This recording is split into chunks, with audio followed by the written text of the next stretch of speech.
bây giờ thì cho những cô em tao lông kia cho mà đi qua hàng cái này dạ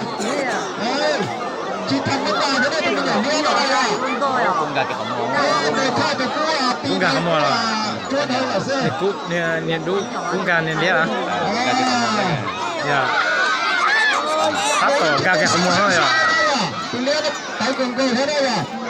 nên là như đây là chỉ tới một nơi trên đâu thì cũng tàu nó được theo cú lông đi rong là cái tay cú nàyก็สมมติประสบการณ์ ที่ประกันเราใช่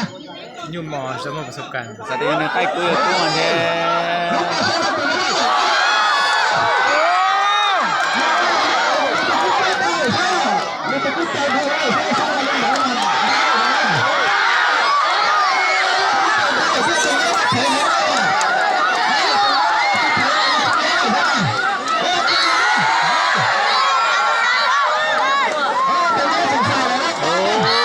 ใช่เกลือขนาด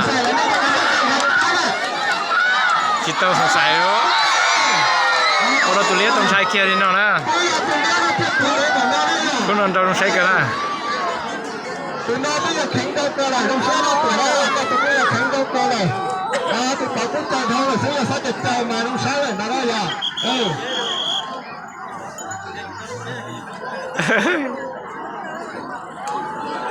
ใช้เกลือขนาด